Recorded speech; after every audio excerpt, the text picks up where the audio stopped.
구약성경 창세기 28장 15절에서 16절까지의 말씀입니다. 이 말씀을 저와 여러분이 한 목소리로 읽겠습니다. 시작. 내가 너와 함께 있어 내가 어디로 가든지 너를 지키며 너를 이끌어 이 땅으로 돌아오게 할지라. 내가 내게 허락한 것을 다 이루기까지 너를 떠나지 아니하리라 하신지라. 야곱이 잠이 깨어 이르되 여호와께서 과연 여기 계시거늘 내가 알지 못하였도다. 아멘. 담임 목사님께서 출타 중이신데도 너무 잘 계셔주셔가지고 감사합니다. 돌아오셔서 나 없어도 잘 지내네 이러실까봐 돌아오시면은 아유 목사님 없으니까 안 되겠습니다 이렇게 한마디씩 꼭 해주시고 이렇게 눈보라를 뚫고 예배에 나와주시니 너무 감사하고 오늘 말씀을 전해볼까 합니다. 삶에서 받아들이는 모든 일에는 목적이 있습니다. 목적이. 그래서 그 목적에는 또 이유가 있습니다. 우리는 이 이유와 목적을 올바르게 알 때 일의 진행을 수월하게 할 수 있습니다. 우리가 이렇게 오후까지 남아 이렇게 예배 드리는 이유는 하나님께 영광을 돌리기 위함이죠. 그래서 이는 곧 하나님께 예배를 드리기 위함입니다. 그러니까 우리는 이 자리에 앉아 있을 때 나는 지금 하나님께 영광을 올려드리고 있구나 라고 생각한다면 이 목적 의식이 분명하면 이 시간은 너무나도 즐거운 시간이 될 것입니다. 이 예배 시간이 참 즐거운 시간이 되시길 원합니다. 그런데 이 이유와 목적이 불분명해지면 우리는 갑자기 좀 힘들어질 거예요. 그래서 내가 어디로 가야 할 바를 모르고 이 목적이 흐려지면 갑자기 일이 재미없어질 때가 있습니다. 이를테면 공부하기 싫어하는 학생에게 학교 수업이 즐거울 리가 없죠. 그래서 굉장히 지루한 시간이 될 것입니다. 공부의 목적을 모르고 공부해야 할 이유가 없기 때문입니다. 태릉성수촌이라는 곳을 다들 아시죠? 우리나라 엘리트 운동선수들이 올림픽과 같은 세계대회에 나가기 위해서 국가대표로 선발되어서 훈련하는 곳입니다. 거기 러닝머신 이제 앞에 보면 역대 금메달리스트의 사진들이 쫙 걸려 있다고 합니다. 그래서 선수들은 그 모습을 보면서 앞으로 달리고 또 달립니다.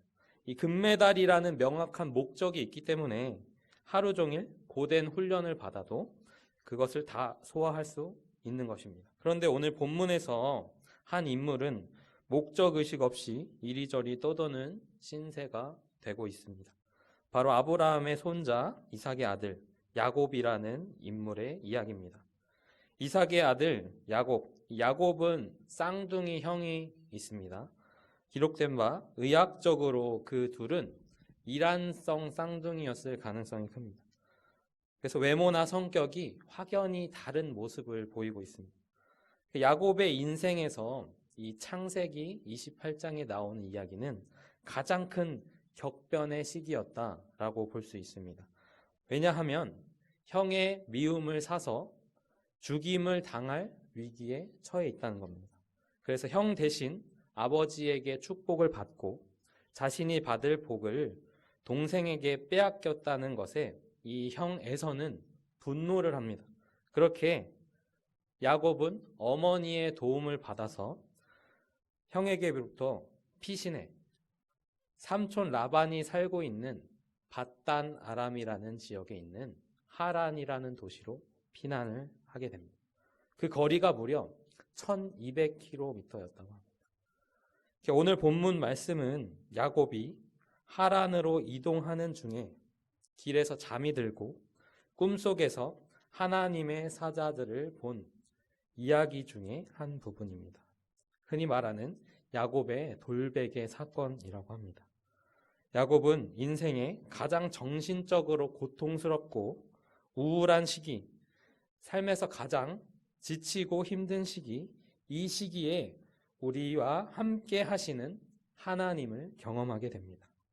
오늘 말씀을 함께 보겠습니다. 창세기 28장 13절의 말씀입니다. 함께 읽겠습니다.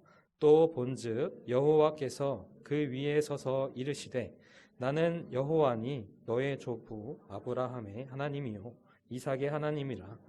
네가 누워 있는 땅을 내가 너와 내 자손에게 주리니. 아멘. 하나님이 야곱의 꿈속에서 야곱에게 나타나셔서 안심시킬 때 이렇게 말씀합니다. 아브라함의 하나님이요 이삭의 하나님이라. 이는 아브라함과 이삭과 맺으셨던 그 언약을 곧 야곱의 하나님이 직접 같은 하나님이라는 것을 보여주고 계시는 겁니다. 그래서 그 언약이 너에게도 동일하게 적용될 것이다 라고 안심시켜주고 있는 것입니다. 그래서 아브라함과 이삭에게 하나님은 어떠한 모습을 강조하셨는지 뿐만 아니라 성경의 모든 구절에서는 하나님이 우리에게 어떤 모습을 강조해 주시는지 주목할 필요가 있습니다. 가까운 성경 구절 몇 개를 찾아보겠습니다. 창세기 15장 18절의 말씀입니다. 창세기 15장 18절입니다. 함께 읽겠습니다. 그날에 여호와께서 아브라함과 더불어 언약을 세워 이르시되 내가 이 땅을 애굽 강에서부터 그 큰 강 유브라데까지 내 자손에게 주노니. 하나님이 아브라함과 함께 언약을 함께 세워가고 계시다는 것을 강조하고 있습니다. 창세기 17장 1절 말씀도 함께 보겠습니다. 아브라함이 99세 때에 여호와께서 아브라함에게 나타나서 그에게 이르시되 나는 전능한 하나님이라 너는 내 앞에서 행하여 완전하라. 이 뭔가 삶의 불안감에 휩싸일 때 우리는 무엇에 집중해야 되는지 볼 필요가 있습니다. 그래서 우리 좀 더 뒤로 가보겠습니다. 창세기 6장 9절의 말씀은 또 이렇게 나옵니다. 창세기 6장 9절입니다. 이것이 노아의 족본이라.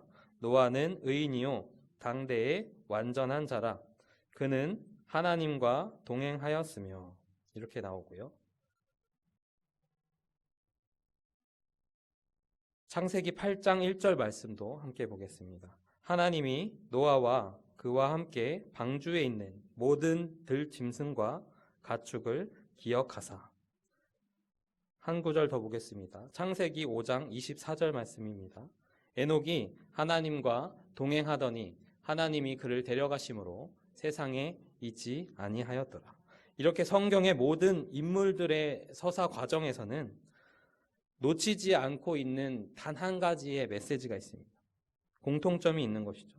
그것은 하나님이 끊임없이 우리와 함께 하고 있다는 것을 말해주고 있습니다. 보통 그것은 인간의 극한 상황 속에서 많이 보여집니다. 예를 들면 노아가 인류 멸망 직전에 묵묵히 방주를 혼자 만들어 가야 하는 그 상황 속에서, 또 야곱이 이렇게 길에서 노숙을 하는 과정 속에서, 그리고 아브라함이 노년까지 아이가 없거나 이삭을 죽여야 하는 상황 속에서, 그리고 다윗이 사울을 피해 압살롬을 피해 목숨을 살리기 위해 도망하던 그때에, 이렇게 극한의 상황 속에서 하나님이 우리와 함께 계시다는 것을 깨닫게 됩니다. 그러면 우리는 극한 상황까지 내몰려야만 하는 것일까요? 그것이 과연 하나님이 우리에게 주시는 계획일까요? 그렇게 말할 수 없습니다. 하나님이 우리를 일부러 극한 상황까지 내몰고 손 내밀어 주시는 그 행위를 반복하는 것이 아닙니다.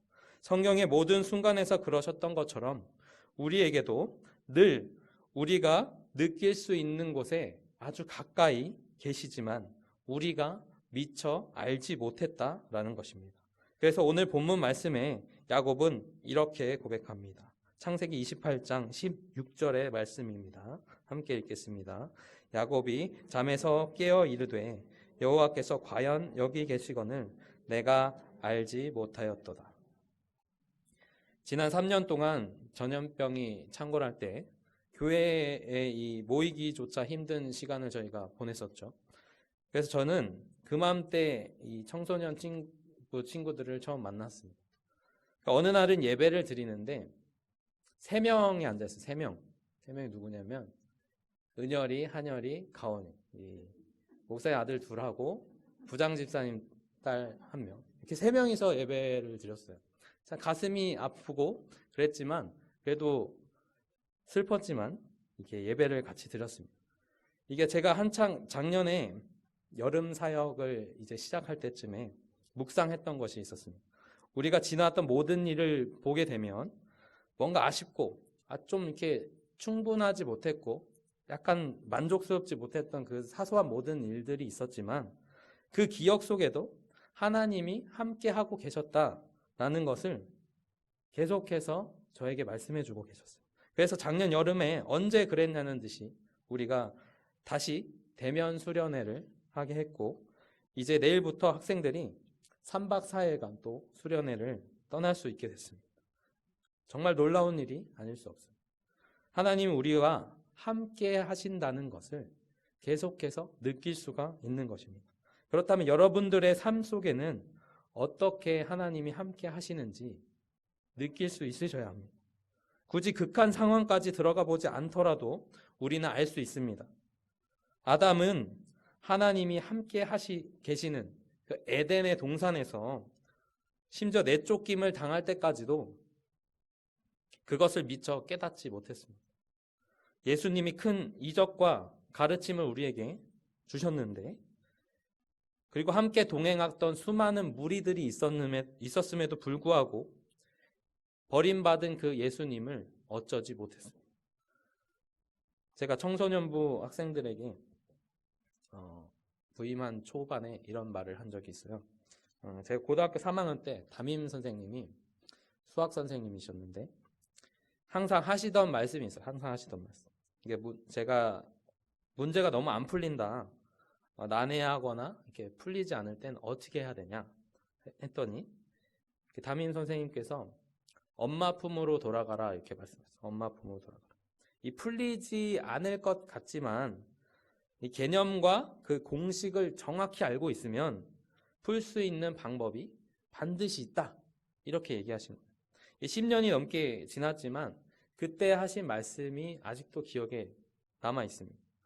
저는 뭔가 신앙적으로 막막하고 또 답답하고 답이 보이지 않아서 머릿속이 막 복잡해질 때 해결해야 할 어려운 문제들이 아주 많을 때 저는 이 담임 선생님의 말을 기억하곤 합니다. 뭔가 삶에 대한 불안감 이런 것이 휩싸이기 마련입니다. 하지만 그럴 때마다 엄마 품으로 돌아가자 이렇게 되새기곤 합니다. 엄마 품이 어떤 품입니까? 우리가 가장 편안하고 안정감을 느낄 수 있는 그 상황을 말하는 것입니다. 그렇게 제게 주신 말씀이 오늘 본문에 야곱이 하나님을 만났던 돌베개 사건의 이야기를 제게 주셨습니다. 16절 말씀을 오늘 다시 한번 보겠습니다. 창세기 28장 16절 말씀입니다. 야곱이 잠이 깨어 이르되 여호와께서 과연 여기 계시거늘 내가 알지 못하였도다. 우리는 줄곧 하나님의 일을 하는 와중에도 불안감을 느낄 때가 있습니다. 이것이 과연 잘 될까? 과연 하나님이 역사하시는 그런 은혜가 있을까? 예배를 잘 드리고 삶의 자리에 돌아가서는 돌연 그래도 예배를 드릴 때만큼은 잊고 살았던 그 삶의 문제들이 다시 한번 우리를 옥죄고 있을 때가 있죠. 그래서 그것 때문에 이 마음이 짓눌려서 다시금 일어설 수 없는 그런 상황까지 우리를 내몰고 있을 때가 있습니다. 그럴 때마다 우리는 다시 생각해야 됩니다. 잠이 깨어 이르되 여호와께서 과연 여기 계시거늘 내가 알지 못하였다. 내가 신앙적으로 돌아갈 엄마 품, 그곳은 어디입니까? 가장 안전한 곳, 즐거운 곳, 행복하고 따뜻한 곳, 우리가 하나님과 함께 있는 곳입니다. 잠에서 깬 후에 야곱은 곧바로 베었던 돌을 기둥으로 세우고 그 위에 기름을 붓습니다. 그러고서는 28장 22절에 이렇게 고백합니다. 함께 28장 22절을 함께 읽겠습니다. 내가 기둥으로 세운 이 돌이 하나님의 집이 될 것이요 하나님께서 내게 주신 모든 것에서 10분의 1을 내가 반드시 하나님께 드리겠나이다 하였더라. 야곱은 이 돌베개 사건에서 하나님을 만나고 나서 하나님이 함께 하시다는 것을 깨닫고 나서 11조를 드리겠다고 서원을 합니다. 11조는 이 현대 교인들에게 어쩌면 신앙의 척도가 될 때가 있습니다. 그것은 돈의 액수 때문이 아닙니다. 11조의 신앙생활을 하는 것은 하나님을 나의 주인으로 인정하는 행위인 것입니다. 그래서 내가 하나님의 주권을 인정한다. 그거에 대한 리액션인 거죠. 내 것이 아니었어. 나의 주인은 하나님이셨어. 라는 것을 인정하게 되는 것에서 나오는 반사적인 행위인 것입니다. 그래서 누가 시키지 않아도 억지로 내라고 하지 않아도 자연스럽게 감사함으로 내어드릴 수 있는 거죠. 왜냐하면 그것의 원래 주인은 하나님이셨기 때문입니다. 단순히 그래 하나님 우리와 함께 하셔서 감사하네 뭐 이러고 돌아가는 것이 아니라 그러고 나서 그 큰 깨달음을 얻게 되면 하나님이 맞아 나와 함께 계셨지라고 고백하는 그 순간이 있게 되면 자연스럽게 나오게 되는 것입니다. 그것이 우리의 신앙생활인 것이죠. 내 삶이 하나님 것이구나. 그렇기 때문에 지금 내가 여기 있는 곳, 여기 앉아있는 이 목적이 이 예배하는 것이 나의 주인 되신 하나님께 영광을 올려드리는 것이구나. 이것이 우리 삶의 이유고 여기 모인 목적이 되는 것입니다. 원통교회의 성도 여러분, 우리가 하나님과 함께 있다는 것을 잊지 마시기 바랍니다. 여러분의 삶에 어떤 풍파가 있고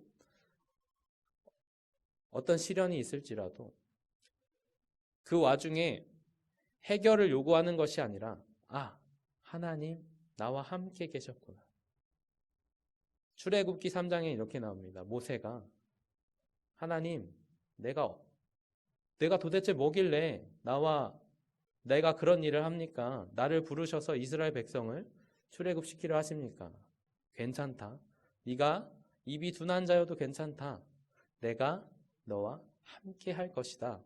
라고 이야기하고 계시는 겁니다. 우리 삶에서 하나님이 함께 계시다는 것을 잊지 않으시는 원통교회 성도들이 다 되시기를 간절히 축원합니다.